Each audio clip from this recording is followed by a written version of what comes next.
c'est l'atelier 231 en fait qui nous a conviés à venir là. Parce qu'on est en compagnie associée avec l'atelier. Et du coup on travaille beaucoup même dans le département. On a fait toute une tournée également en Normandie. Et puis Daniel Andrieux, qui est à l'initiative je crois de ce qui se passe ici, nous a proposé de venir cette année. Donc on est passé repérer, je ne sais plus, il y a quelques mois de ça, pendant qu'on était sur Vivacité. Et puis voilà. Nous voici là. Donc on a discuté un peu le coup avec les gens du coin surtout. C'est comme ça qu'on a appris quelques éléments là sur la réhabilitation des lieux, là la barre d'immeuble là, qui va tomber, l'autre là-bas, les autres qui se construisent là. Voilà, en discutant un peu sur place avec les gens. Sous le soleil. Sous le soleil, ouais, de Normandie. On connaît bien, on y passe pas mal de temps. Les 4 saisons en une journée. Ouais. On passe pas mal de temps du coup en Normandie. Là. On a une longue histoire avec l'atelier 231 aussi. C'est qu'ils nous ont, et la ville de Sotteville, qui nous ont toujours beaucoup aidés et fait venir tous les spectacles qu'on faisait sur le festival Vivacité. Et puis du coup voilà, comme il y a maintenant plein de propositions qui se font un peu en dehors de Sotteville, nous voilà là. C'est formidable, je trouve. Oui, on nous a dit, l'initiative là apparemment ça fait 4-5 ans que ça se fait, dans un endroit où a priori il n'y avait pas forcément grand chose avant, donc ça c'est plutôt tout à fait louable quoi. Et puis voilà, que ça se passait quand même pas mal, même s'il y a un public remuant et une jeunesse un peu turbulente, mais si les spectacles étaient de qualité, ils arrivaient à accrocher tout à fait, donc on a entendu plutôt que ça se passait pas mal du tout. Voilà. Sinon aujourd'hui pour la proposition, c'est... Le spectacle, ce que c'est ? Oui. Ça, c'est un spectacle qui a été créé en grande partie d'ailleurs aussi à Sotteville. Ça s'appelle c'est un des volets des manèges d'aventure de la famille Baratin. En fait, ça fait partie d'une trilogie de 3 spectacles. C'est le dernier, il s'appelle Le Pic de Hubert. Celui-ci, en fait, cette famille Baratin, qui est une famille de forains, se sert de manège pour raconter des histoires. Donc là, c'est l'histoire du dernier litre d'essence de la planète. C'est pour ça qu'on voit tous ces engins là qui n'utilisent pas de pétrole et qui vont vers d'autres modes de locomotion. Donc cette famille, elle raconte pendant 1h15 à peu près l'histoire de ce dernier litre. Dans les autres spectacles qu'on avait fait, il y avait pareil, cette famille foraine qui racontait les stupéfiantes aventures de Don Quichotte et Fangio Pancha, qui était d'inspiration sur le roman de Cervantes, Don Quichotte. Puis on en avait fait un autre aussi, alors ces deux-là on les a pas joués ici, qui s'appelait La Pirogue, et là on partait dans un safari urbain à travers la ville sur une pirogue. Voilà, et puis pour cette trilogie-là, ces 3 spectacles-là. Après on passera à d'autres choses, et avant on avait une autre trilogie avec des Castellets où on était les marionnettes humaines. Donc voilà, ça fait plus de 15 ans maintenant qu'on travaille avec les Alamas Chidré. Et mais qu'on fait de la rue depuis une vingtaine d'années à peu près quoi. Alors c'est une longue histoire généralement la création d'un spectacle. Nous généralement avec Laurent, avec qui on a fondé la compagnie, on réfléchit au thème qu'on veut aborder. Après à l'équipe qu'on rassemble pour travailler sur ce spectacle-là. Après, c'est la recherche de sous, c'est la recherche des endroits où on va pouvoir fabriquer les engins et réunir l'équipe pour répéter. Après, les répétitions, elles durent généralement 2 mois et demi à 3 mois en improvisation avec les comédiens. Parallèlement, on écrit le spectacle en fonction de ces improvisations. Et puis après, on essaye d'avoir une dizaine de dates où on joue pour roder le spectacle à droite ou à gauche. Donc on part un peu partout en France et après ailleurs d'ailleurs. Donc c'est un travail réparti sur une année à peu près quand même. Là, il y a plusieurs mois de fabrication, 3 mois de répétition avec les comédiens. Et puis après, il y a tout ce qui est tourné. Et là, on part après dans les festivals en France puis à l'étranger. Ce spectacle-là, par exemple, on l'a traduit en anglais aussi. Donc on l'a joué, on va le jouer en Angleterre la fin octobre. Et on l'a joué aussi en Allemagne et en Autriche dans une version anglaise aussi. Donc là c'est pareil, on reprend un temps de répétition. On a pris 15 jours de répétition pour travailler en anglais avec des gens qui ne maîtrisaient pas forcément l'anglais au début, mais voilà, c'est du coup traduction, répétition, c'est du boulot. Mais c'est une richesse en même temps. Oui, c'est sûr, c'est sûr. Puis nous, ça nous permet d'aller voir un peu ailleurs, voir à quoi ressemble le monde, et voir les publics ailleurs, comment ça se passe, quoi. Bien sûr, mais je sais pas. Moi, je sais que justement le virus du théâtre comme ça et des spectacles, il m'est venu à l'école où en effet j'ai pu rencontrer ils nous emmenaient au cinéma, ils nous emmenaient quelquefois au théâtre.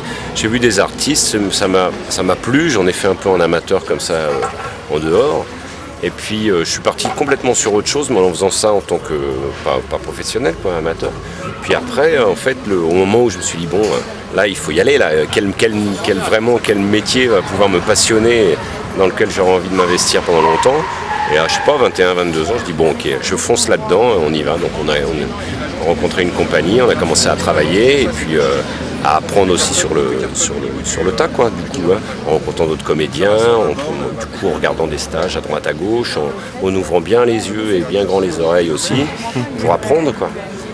Donc oui, évidemment, c'est en allant comme ça aussi qu'on peut créer des étincelles et on ne sait pas ce que ça donnera derrière, quoi. Ça peut créer soit des vocations, soit d'autres désirs, au-delà même du moment qu'on partagera pendant le temps du spectacle. Donc ça, après c'est l'histoire des gens, ça leur appartient. C'est un moyen, par exemple, de s'exprimer. Oui, ça a pu être des spectacles qui demandent pas mal d'énergie, donc c'est vrai que du coup notre énergie on la canalise là-dedans. Puis c'est bien, tout ce qui est théâtre permet aussi de parler du monde autour de soi, donc aussi d'avoir une opinion, une vision, et puis d'utiliser son corps et son esprit pour raconter des histoires avec ça. Parce qu'on a une passion pour le fait de raconter des histoires, donc ça oblige déjà à écouter un peu ce qu'il y a comme histoire dans le grand monde. Nous, de toute façon, on a fait le choix de travailler dans la rue, donc on sait parfaitement que du coup la rue, elle est à tous, donc on croise tout le monde. Donc après, suivant les endroits, en effet, on peut jouer des fois dans des centres-villes de grandes villes, voilà, et après se retrouver dans des quartiers, d'autres types de quartiers. On a vraiment goûté à toutes les ambiances, quoi. Donc on a choisi ça aussi pour pouvoir aller partout, et puis rencontrer toutes sortes de gens, pour pas aller faire un théâtre qui soit exclusivement dans un endroit fermé où on sait qu'on va avoir juste tel type de public, alors que là on peut toucher aussi les familles, tout le monde, voilà, toutes les provenances. Donc oui, nous ça a été un choix de faire ça, parce que voilà. Ça a été la réflexion de l'atelier, soutenue par un certain nombre de partenaires, mais aussi de se dire on peut proposer d'autres choses, mais en allant sur place aussi. Donc pourquoi obligatoirement les gens d'ici auraient à aller sur le centre-ville de Rouen ou de Sotteville, etc. Puisqu'on peut aussi faire des choses là, quoi. Donc voilà, c'est une belle initiative. On a des gens du public qui viennent après, parce qu'ils nous connaissent d'autres endroits où on a joué, qui disent on va monter voir le spectacle ici. Donc voilà, ça circule dans tous les sens comme ça. C'est formidable. En tout cas, courage et bonne chance. Et puis on se dit à tout à l'heure. Hein. Oui, ok. Merci.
Thank you.